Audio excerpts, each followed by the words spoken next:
E aí, vamos direto ao ponto? Hoje a gente vai destrinchar um material que é, sem exagero, um divisor de águas. O Documento de Avaliação e Planejamento Famílias em Rede, focado lá em 2026. A nossa ideia aqui é pegar essas diretrizes todas e transformar num bate-papo bem dinâmico para a gente entender de verdade qual é o diagnóstico real desse distanciamento entre a família e a escola. E, claro, o mais importante, descobrir um método prático para superar isso. É um tema urgente, super estrutural e que a gente precisa encarar de frente agora mesmo. Para começar já mudando a forma como a gente pensa, tem uma frase da campanha Famílias em Rede de 2025 que é um soco no estômago no bom sentido, prestem atenção.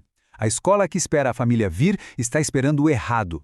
A família que não vem não está ausente, ela está invisível. Forte, né? A gente costuma bater muito naquela tecla de que a família que não aparece na escola simplesmente não se importa. Mas o documento vira essa chave de um jeito brilhante. Essa família não está ausente, ela só está invisível. A escola está lá, de braços cruzados, esperando de um jeito que simplesmente não faz o menor sentido para a realidade dessas pessoas. Certo, então vamos mergulhar nisso de cabeça. Para desconstruir esse mito da família ausente e chegar em soluções totalmente práticas, a gente organizou a nossa análise de hoje em 6 passos lógicos. Vamos passar por o paradigma da ausência, a diferença entre participação formal e substancial, o peso do capital cultural, o que dizem os dados, as 5 barreiras estruturais e para fechar com chave de ouro, da reflexão à ação. Então, começando pelo nosso primeiro tópico, o paradigma da ausência. Aqui a gente precisa urgentemente repensar aquelas cadeiras vazias nas reuniões de pais. Imaginem só a cena, que com certeza muita gente já vivenciou. Reunião de pais numa escola pública. 30 cadeiras arrumadinhas na sala, mas só uns 4 responsáveis aparecem. O professor olha para aquele vazio todo e o pensamento que vem quase no automático é: poxa, essa família não liga para a educação dos filhos. Só que o documento de avaliação vem justamente para quebrar essa ideia. Na imensa maioria das vezes, o problema não tem nada a ver com falta de interesse. É que a escola ainda não aprendeu a enxergar as barreiras reais que estão bloqueando essas famílias antes mesmo delas chegarem no portão. Chamar de desinteresse é, na verdade, um atalho muito fácil e totalmente incorreto. O que nos leva perfeitamente ao segundo ponto da nossa análise: formal versus substantiva. Isso aqui vai muito além de uma simples lista de presença. Tem uma diferença abissal entre uma família que só bate ponto e uma que realmente participa.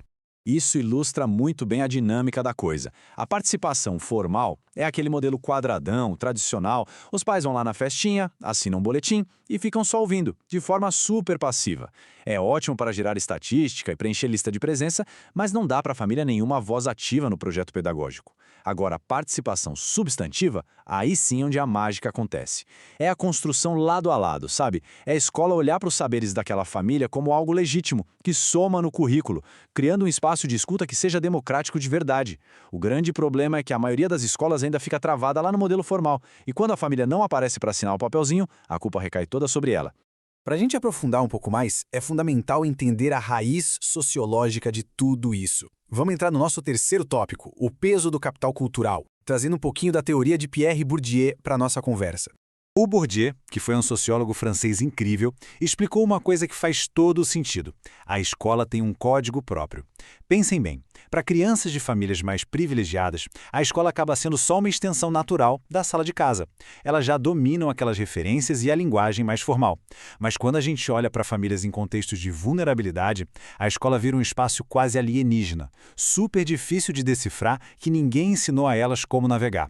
E o pior é que isso não atinge só o aluno, afeta os pais em cheio também. É exatamente por causa desse choque que muita mãe, muito avô, simplesmente não pisa na reunião. Se a gente for olhar para o histórico, a escola quase nunca foi um ambiente de acolhimento para essas pessoas. Muitas vezes elas carregam na própria pele o trauma de terem sido julgadas ali, de não entenderem uma palavra daquele jargão todo que o professor usa e de saírem da reunião se sentindo super pequenas. E o resultado? A escola não percebe esse trauma todo e joga a culpa na família por uma ausência que ela mesma, como instituição, ajudou a criar com o passar dos anos. A gente precisa cortar esse ciclo da culpa de uma vez por todas. Agora vamos dar uma olhada em como tudo isso se comprova na prática. Tópico 4. O que dizem os dados? Preparem-se porque a Pense 2024 traz um baita choque de realidade pra gente. Tem um número nessa Pesquisa Nacional de Saúde do Escolar que acende um alerta vermelho gigantesco. Impressionantes 26,1% dos adolescentes brasileiros dizem que não tem absolutamente nenhum incentivo em casa. Isso deixa uma pergunta enorme no ar. Se toda a escola vive dizendo que quer as famílias por perto, como é que um quarto dos nossos jovens sente esse vazio total de apoio? E o cenário fica ainda mais tenso. Pensem que só 41,8% dos adolescentes entre 13 e 17 anos confirmam que tem algum tipo de acompanhamento dos pais na hora da tarefa escolar. Trocando em miúdos, mais da metade dos nossos adolescentes estão navegando pelo sistema de ensino sem ninguém ali do lado para monitorar ou apoiar. É um banho de água fria que mostra exatamente o tamanho do desafio estrutural que a gente tem pela frente. E quando a gente separa esses dados entre a rede pública e a privada, a desigualdade grita. O nível de compreensão parental que o adolescente sente lá na rede pública é de 62,1%. Já na rede privada, isso pula para quase 70%. Essa diferença de quase 8 pontos percentuais é a prova matemática de que a gente não está falando de falta de vontade individual, a gente está lidando com um buraco estrutural muito profundo, totalmente enraizado na vulnerabilidade socioeconômica. E isso nos leva diretamente ao coração do documento Famílias em Rede. Tópico 5 a 5 barreiras estruturais. É a hora de dar nome aos obstáculos invisíveis. Se a culpa não é da apatia, então é de quem? A resposta está nessas 5 barreiras documentadas, e dar nome a elas é absolutamente o primeiro passo para conseguir derrubá-las. Então vamos conhecer quem são esses grandes vilões invisíveis. Primeiro, o tempo. A mãe que trabalha de carteira assinada ou faz bico exatamente no turno da reunião. Segundo, o transporte. Seja porque a passagem de ônibus está cara ou porque a distância, especialmente na zona rural, é gigantesca. Terceiro, a linguagem. Aqueles bilhetinhos cheios de jargões pedagógicos que excluem na hora quem tem baixa escolaridade. Quarto, a desconfiança. O receio absurdo de ser apontado e julgado naquele ambiente. E o quinto, o histórico negativo. Aquela família que só recebe uma ligação da escola quando a criança aprontou alguma coisa, transformando qualquer contato num sinônimo de punição. Justamente por sacar a força dessas barreiras, a gente já começou a ver uns movimentos poderosos na gestão pública. A Secretaria de Educação do Paraná, que é a maior rede estadual do Brasil, estabeleceu que 2026 vai ser o ano da família na escola. A sacada deles é largar de mão aquele formato ultrapassado de reunião de cobrança e partir para o modelo humano e acolhedor, tipo um café com o diretor. A ideia é genial pela simplicidade. Em vez de mandar notificação de mau comportamento, eles abrem os portões e servem um cafezinho. Isso é literalmente construir pontes. Então, um ponto crucial é o seguinte: como a gente pega todo esse conceito sociológico, junta com os dados e transforma em atitude na prática? Entramos na nossa reta final, tópico 6, da reflexão à ação usando a ferramenta Árvore de Problemas. O documento de planejamento traz uma ferramenta visual que é fantástica para ajudar nisso: a Árvore de Problemas do Distanciamento Família-Escola. A lógica aqui é parar de ficar obcecado olhando para o galho seco lá em cima, que é a falta de presença, e passar a cavar para entender as raízes ocultas que estão sustentando esse problema no dia a dia daquela escola específica.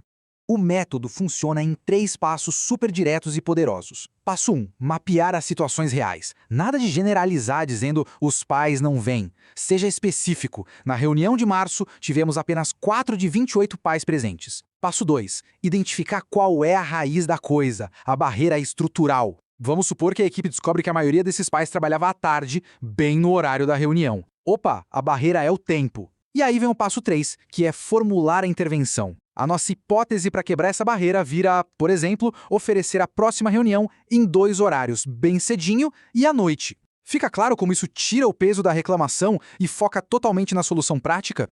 E com isso, a gente chega ao fim da nossa explicação de hoje com uma pergunta que precisa ficar ecoando. Olha só, não adianta absolutamente nada a gente dominar a teoria sociológica do Bourdieu ou saber os dados do IBGE e da Pense de Cor, se lá na ponta as portas continuarem trancadas com cadeados invisíveis. Portanto, a grande questão é: o que vai ser feito de diferente na escola a partir da clareza que esse diagnóstico traz?